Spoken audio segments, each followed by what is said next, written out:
para destituir a la fiscal general. El presidente Morales se concentra en completar el nombramiento de gobernadores departamentales. El Partido Libertad Democrática Renovada de Manuel Valdizón, que fue de los favoritos para ganar las elecciones presidenciales del año pasado, será cancelado. Aplazan para mañana audiencia del caso impunidad y defraudación, en el que hay 17 detenidos señalados de integrar organización criminal que operaba en la SAT. Nueva crisis en el transporte de pasajeros afecta a miles de capitalinos ante el paro de las líneas 203 y 63 a causa de las extorsiones. Y además hablaremos sobre los escenarios para la elección de los magistrados a la Corte de Constitucionalidad. El análisis a cargo de Estuardo Zapeta y Philip Chicola. Participe con el hashtag #ElecciónCC. Majo.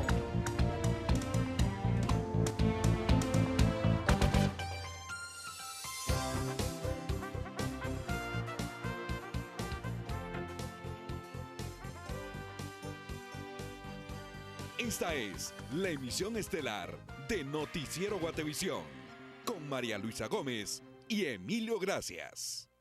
Sudagrip, la vida es mejor sin gripe, presenta. Hola, muy buenas noches, gracias por acompañarnos a esta hora. Les saluda Alejandro Vidal y eso es lo más importante ocurrido hoy, martes 16 de febrero. Comenzamos con el detalle de las noticias.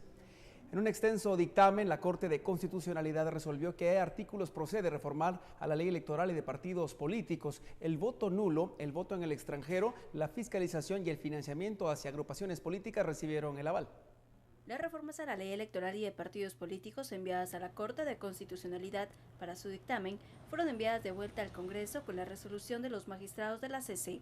En 341 páginas, la Alta Corte detalla qué artículos son procedentes de modificar y cuáles violan normas constitucionales. El primer artículo que recibió el aval para ser aprobado es el artículo 12, que se refiere al voto en el extranjero, por lo que los connacionales residentes en otros países podrán elegir a presidente y vicepresidente en las próximas elecciones. En cuanto a los partidos políticos, la Corte determinó que es viable la fiscalización, además de avalar el artículo 21, que determina que a requerimiento del TSE, la Contraloría General de Cuentas, la Superintendencia de Bancos y la Superintendencia de Telecomunicaciones, así como los funcionarios públicos, están obligados a hacer las diligencias y entregar la información que les sea requerida para la fiscalización de los aportes públicos y privados que reciban las organizaciones políticas. En el artículo 21 ter, la CC considera procedente prohibir a las organizaciones políticas recibir contribuciones de cualquier índole provenientes de personas que hayan sido condenadas por cualquier delito contra la administración pública,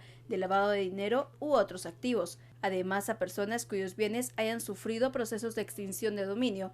Además, queda prohibido hacer donaciones de cualquier especie a favor de candidatos y a las personas vinculadas o relacionadas con ellos.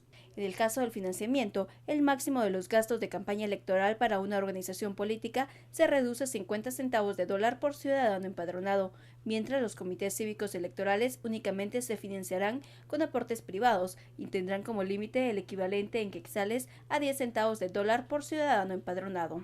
El dictamen de la CC también limita el nepotismo, pues en el artículo 26 literal K prohíbe a una misma organización política postular candidatos a integrar el Comité Ejecutivo Nacional del partido y a diputados al Congreso, a ciudadanos que tengan entre sí el parentesco dentro de los grados de la ley o que sean cónyuges. Otro de los artículos que recibió dictamen favorable es el 94 bis, el cual advierte que no será inscrito como candidato quien haga campaña a título individual a cargos de elección popular, publicitando su imagen en los diferentes medios de comunicación social antes de la convocatoria oficial de las elecciones.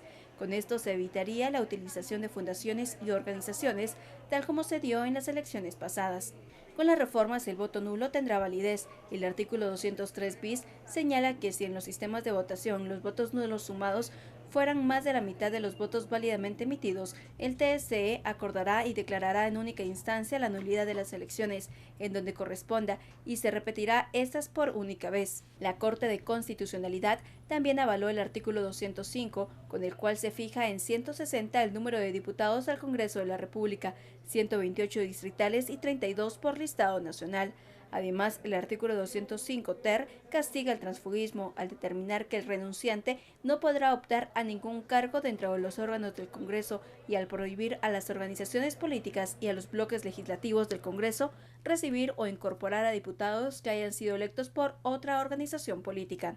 El artículo 220 para una distribución igualitaria de recursos públicos para espacios y tiempos en los medios de comunicación social también recibió dictamen favorable, por lo que el TSE en época de elecciones generales formulará el plan de distribución diferenciado entre presidencia, diputaciones y corporaciones municipales.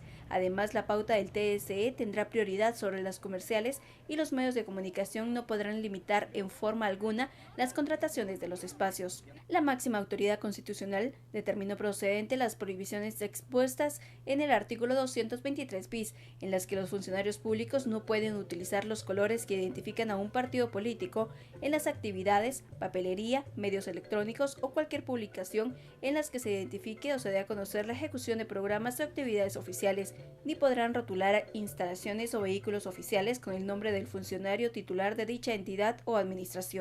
Uno de los artículos que recibió dictamen desfavorable es el 205 bis, el que se refiere a la reelección. La propuesta planteaba que los diputados podrían ser reelectos por un periodo, pero los magistrados de la CC señalaron que esta disposición viola la Constitución, por lo que no podrá ser aprobado. Ahora los diputados deberán aprobar en tercer debate las reformas electorales y aprobar artículo por artículo los que recibieron dictamen favorable de la Corte de Constitucionalidad. En este proceso podrán hacer enmiendas por supresión total, supresión parcial, adición, sustitución parcial o sustitución total, es decir, que algunos artículos ya aprobados por la CC podrían ser eliminados, pero no hacerles cambios. Por una Guatemala en paz, Dulce Rivera. Los diputados aseguran estar anuentes a aprobar las reformas a la ley electoral y de partidos políticos, aunque no descartan hacer enmiendas al proyecto final. Y consideramos que a través de esta iniciativa eso va a fortalecer no solo el hecho de que el pueblo nuevamente vuelva a creer en la clase política, sino también fortalecer nuestra democracia. Limita, por supuesto, la cantidad de partidos en base a algunas reformas que vienen en la misma, pero también esto fortalece. Hay temas que van a ser controversiales, no todo el mundo piensa igual. Estos están relacionados con el tema de género, o lo que le llaman las cuotas, que aquí no es cuotas, aquí se llama paridad. Si primero va una mujer, después debe ir un hombre y en tercer lugar a alguien de cualquier etnia. La reelección es claro, la CC se pronunció en el sentido de que es un derecho constitucional el elegir y ser electo. No se puede prohibir la reelección. La UNE va a apoyar íntegramente el dictamen de reformas expuesto por la Corte de Constitucionalidad. Creemos de que es una oportunidad importante para la sociedad guatemalteca el poder actualizar la legislación en materia electoral. El presidente del Tribunal Supremo Electoral se refirió en cuanto a las reformas electorales que el Congreso podría aprobar. La propuesta nuestra pues llevaba inmerso este tipo de situaciones. Vamos a esperar a ver qué es lo que hace el Honorable Congreso de la República con respecto a este tema. Vamos a estar atentos nosotros a darle seguimiento y les pedimos a ustedes que nos ayuden también como pueblo de Guatemala a darle seguimiento a las reformas para que se hagan una realidad. Habría que analizar pues porque tengo conocimiento que son varias páginas profundas de análisis jurídico en donde se analiza si lo que se propuso riñe o no con el texto constitucional. Entonces vamos a preguntarles eso a los señores miembros de la Corte de Constitucionalidad y nosotros pues cuando ya tengamos a profundidad el conocimiento de qué fue lo que se dictaminó pues podríamos decir algo.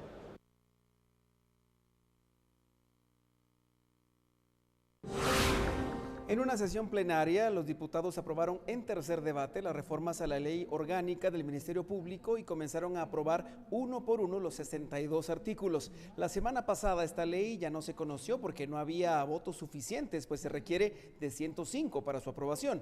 La principal discusión de estas reformas se centró en el artículo 6, el cual establece que el presidente de la República puede remover del cargo al fiscal general por causa justificada y esta puede ser si cometiera algún delito. Congresistas de varias bancadas denunciaron públicamente que el bloque oficial de FCN no quería apoyar estas modificaciones. Además, con la reforma se pretende empoderar al fiscal general y se eliminaría el Consejo del Ente Investigador, tema que generó discusión y dudas entre los congresistas. Consejo del Ministerio Público es un ente inconstitucional, a mi juicio, porque de alguna manera viene a limitar el pleno ejercicio del fiscal general. Y así está recogido en una sentencia dictada hace algunos años por la Corte de Constitucionalidad, que incluso suprime algunas de las funciones que la ley asignaba al Consejo del Ministerio Público. La propuesta recoge la creación de una junta de disciplina integrada por personas conocedoras del trabajo del Ministerio Público.